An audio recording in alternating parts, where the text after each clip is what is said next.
প্রিয় বন্ধু, আপনাকে কেউ কখনো কষ্ট দিয়েছে? আপনি কি কখনো ভেবেছেন, কেন আমি কেঁদে রাত পার করি অথচ সে হাসে? কেন আমি দুঃখে ভেঙে পড়ি আর সে মজা করে ঘুরে বেড়ায়? আপনারও কি কখনো ইচ্ছে হয়েছে যে তাকে দেখিয়ে দিতে আমি কাঁদব না, বরং এমন কিছু করব যাতে সে নিজেই বুঝতে পারে আমার দাম কত? আজকের এই ভিডিওতে আমি আপনাদের সঙ্গে শেয়ার করব, কেউ কষ্ট দিলে চুপচাপ কাঁদার বদলে কোন 5টি কাজ করবেন যাতে সে নিজেই ভিতর থেকে জ্বলে পুড়ে যায়। এই 5টি কাজ আপনার জীবন পাল্টে দিতে পারে যদি আপনি সত্যিই মেনে চলেন।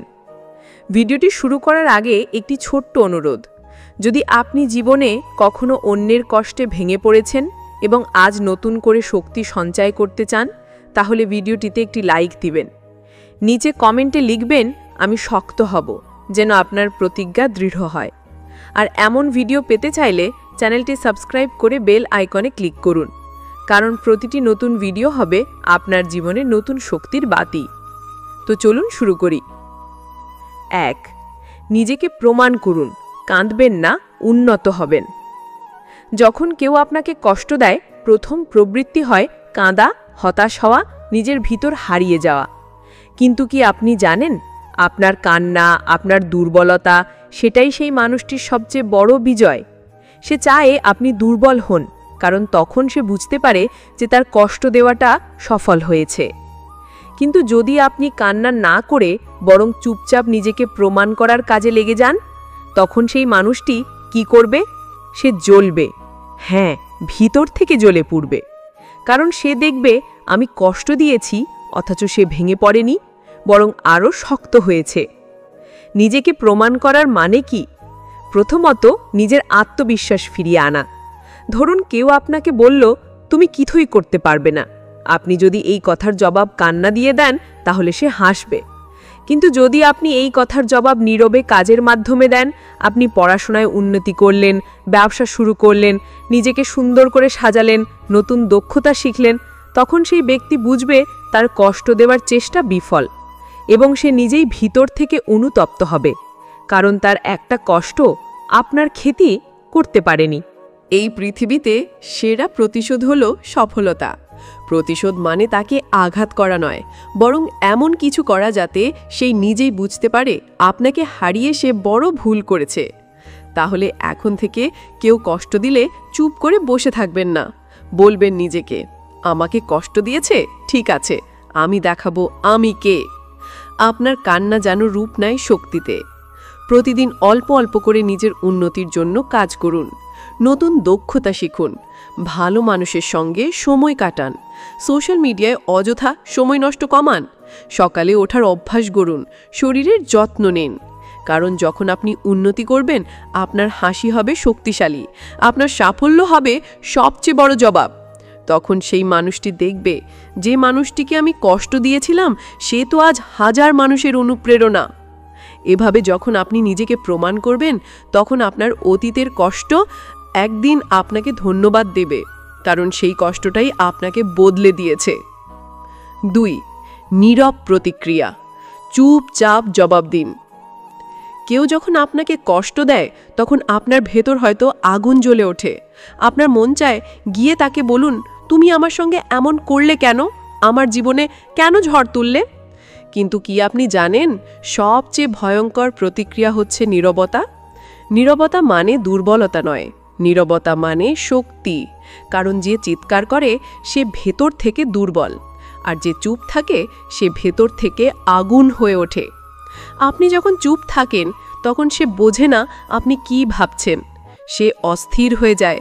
সে ভাবে, কেন কিছু বলছে না, কেন আমার কষ্ট দেওয়াটার জবাব দিচ্ছে না। এই অস্থিরতাই তাকে ভেতর থেকে পোড়ায়। নীরব প্রতিক্রিয়া মানে শুধু চুপ থাকা নয়, এর মানে হলো তার দেওয়া আঘাতের উত্তর সময়ের কাছে রেখে দেওয়া। ধরুন কেউ আপনার সম্পর্ক ভাঙল, আপনার আত্মসম্মান আঘাত করল। আপনি যদি তখন সোশ্যাল মিডিয়ায় গিয়ে তাকে নিয়ে পোস্ট দেন, অন্যকে বলেন সে খারাপ, সে মন্দ, তাহলে আসলে আপনি দুর্বল হলেন। কিন্তু আপনি যদি কিছু না বলেন, বরং নিজের জীবন সুন্দরভাবে সাজাতে থাকেন, তখন সে একদিন দেখবে আপনি তো একটাও কথা বললেন না, অথচ আপনার জীবন ফুলের মতো ফুটে উঠল। নীরবতা মানে ধৈর্য, আর ধৈর্য মানে জয়ের চাবিকাঠি। আপনি যত কম বলবেন, যত কম প্রতিক্রিয়া দেখাবেন, তত বেশি তার ভেতর অস্থিরতা বাড়বে। এই পৃথিবীতে মানুষকে সবচেয়ে বেশি পোড়ায় অবহেলা। যে মানুষ একদিন আপনাকে কষ্ট দিয়েছে, তার দিকে না তাকিয়ে নিজের পথে চলুন, কারণ চোখ ফিরিয়ে নেওয়াটাই হলো সবচেয়ে বড় চাবুক। নীরব প্রতিক্রিয়া মানে কাউকে ঘৃণা করা নয়, বরং তার প্রভাব থেকে নিজেকে মুক্ত করা। আপনি মুক্ত হলে আপনার সুখই হবে তার জন্য সবচেয়ে বড় যন্ত্রণা। 3. নিজের আনন্দ খুঁজে নিন, সুখী থাকুন, তাকে নয়। যখন কেউ আপনাকে কষ্ট দেয়, আপনার জীবনের আলো নিভিয়ে দেওয়ার চেষ্টা করে, তখন স্বাভাবিকভাবে আপনার মন চায় আমি কষ্টে থাকব, যাতে সে বুঝতে পারে আমি ভেঙে গেছি। কিন্তু এটা আসলে আপনার সবচেয়ে বড় ভুল, কারণ আপনার দুঃখ দেখে সে শক্তি পাবে। সে মনে করবে আমি জিতেছি।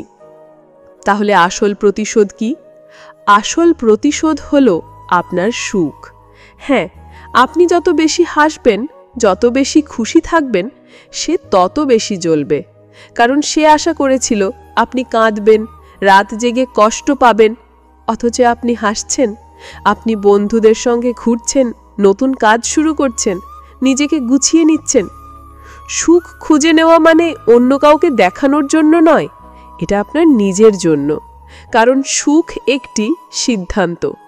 আপনি ঠিক করুন, আমি আর সেই মানুষটির দেওয়া কষ্টে নিজের জীবন নষ্ট করব না। আমি আবার বই পড়ব, গান শুনব, নতুন শখ খুঁজে নেব, নতুন মানুষের সঙ্গে পরিচিত হব। আপনার জীবনে সুখ মানে সবসময় বড় কিছু নয়, ছোট ছোট আনন্দ অনেক বড় পরিবর্তন আনে। যেমন প্রতিদিন সূর্যোদয় দেখা, প্রিয় খাবার রান্না করা, নিজের যত্ন নেওয়া, বন্ধুদের সঙ্গে খোলা মনে কথা বলা, প্রকৃতিতে সময় কাটানো। যখন আপনি সুখী হতে শুরু করবেন, আপনার মুখে যে উজ্জ্বলতা আসবে, সেটাই সেই মানুষটিকে ভিতর থেকে পোড়াবে। সে ভাববে আমি তো তাকে ভাঙতে চেয়েছিলাম, অথচ সে আরও রঙিন হয়ে উঠেছে। এখানে একটা গুরুত্বপূর্ণ বিষয় হলো, সুখ মানে অভিনয় নয়, এটা মনের ভেতরের সিদ্ধান্ত। তাই আপনার মনে রাগ, কষ্ট, হতাশা থাকলে সেটাকে বাইরে না ছড়িয়ে নিজের ভেতরে শান্তির জায়গা খুঁজুন। আপনি যত বেশি সুখে থাকবেন, তত বেশি আপনি প্রমাণ করবেন আপনার আনন্দ কারোর হাতে নেই, সেটা কেবল আপনার নিজের হাতে। 4. ক্ষমা করুন, কিন্তু ভুলবেন না। কেউ কষ্ট দিলে মন চায় প্রতিশোধ নিতে, কিন্তু আসল শক্তি প্রতিশোধে নয়, ক্ষমায়। ক্ষমা মানে কি তাকে আবার জীবনে জায়গা দেওয়া? না, ক্ষমা মানে তাকে মাফ করে দেওয়া নয়। ক্ষমা মানে হলো তার কষ্ট দেওয়ার শক্তিকে আপনার জীবনের ওপর থেকে সরিয়ে দেওয়া। যখন আপনি কাউকে মনে মনে ঘৃণা করেন, প্রতিনিয়ত তার প্রতি রাগ ধরে রাখেন, তখন আসলে আপনি তার হাতেই বন্দী থাকেন। কারণ আপনি যত ঘৃণা করবেন, তত আপনার মন তার সঙ্গে জড়িয়ে থাকবে। ক্ষমা মানে আমি তোমাকে আর মনে স্থান দেব না, আমি তোমাকে আর ঘৃণা করব না, কারণ আমার সময়ের জন্য নয়। কিন্তু ভুলবেন না, কারণ যে মানুষ একবার কষ্ট দিয়েছে, সে আবারও দিতে পারে। তার প্রতি বিশ্বাস কমান, কিন্তু ঘৃণা করবেন না। ক্ষমা করার সবচেয়ে বড় উপকার হলো আপনি মুক্তি পাবেন, আপনার মনের ভার কমবে। ধরুন আপনি রাতের পর রাত তার কষ্টে কেঁদেছেন, কিন্তু যখন আপনি মনে মনে বলবেন তুমি যা করেছ, আমি তার বিচার সময়ের হাতে ছেড়ে দিলাম, তখন আপনার ভিতরের ভার হালকা হবে। ক্ষমা মানে আত্মসম্মান হারানো নয়, বরং ক্ষমা মানে হলো আমি এতটাই শক্তিশালী যে আমি তোমার কষ্টের ভার নিয়ে আর বাঁচব না। যখন আপনি ক্ষমা করে এগিয়ে যাবেন, তখন সেই মানুষটি ধীরে ধীরে বুঝবে তার দেওয়া কষ্টের কোনো মানেই হলো না। সে ভেবেছিল আপনি সারা জীবন তার পিছনে থাকবেন, অথচ আপনি মুক্ত। এই মুক্তি তাকে জ্বালাবে। 5. সময়ের হাতে ছেড়ে দিন, ধৈর্য ধরুন। জীবনের সবচেয়ে বড় শিক্ষক হলো সময়। কেউ আপনাকে কষ্ট দিয়েছে মানেই এই নয় যে তাকে সঙ্গে সঙ্গে শাস্তি দিতে হবে। না, সময়ের একটি অদ্ভুত ক্ষমতা আছে, যে যেমন করে সে তেমন ফল পায়। আপনি যদি তার কষ্টের জবাবে রাগ, প্রতিশোধ, কান্না দেখান, তাহলে সে বুঝবে সে জয়ী। কিন্তু যদি আপনি কিছু না বলেন, বরং ধৈর্য ধরে নিজের জীবন এগিয়ে নিয়ে যান, তাহলে সময় একদিন তার সামনে এমন পরিস্থিতি আনবে যেখানে সে নিজেই তার ভুল বুঝতে বাধ্য হবে। ধৈর্য মানে বসে থাকা নয়, ধৈর্য মানে হলো আপনি নিজের উন্নতির পথে থাকবেন, কিন্তু তার বিরুদ্ধে কোনো নোংরা খেলায় নামবেন না। সময় যখন বদলায় তখন মানুষ বুঝতে শেখে।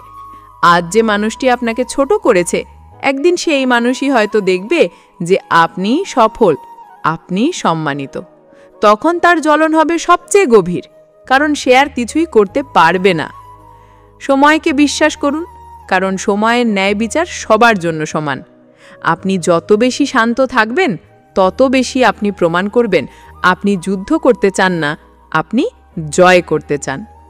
প্রিয় বন্ধু, কেউ কষ্ট দিলে কাঁদবেন না, প্রতিশোধ নেবেন না।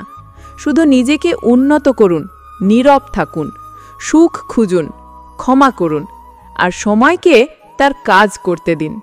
দেখবেন একদিন সেই মানুষটাই আপনার দিকে তাকিয়ে ভাববে, আমি তাকে কষ্ট দিয়েছিলাম, অথচ সে আজ পাহাড়ের মতো শক্ত।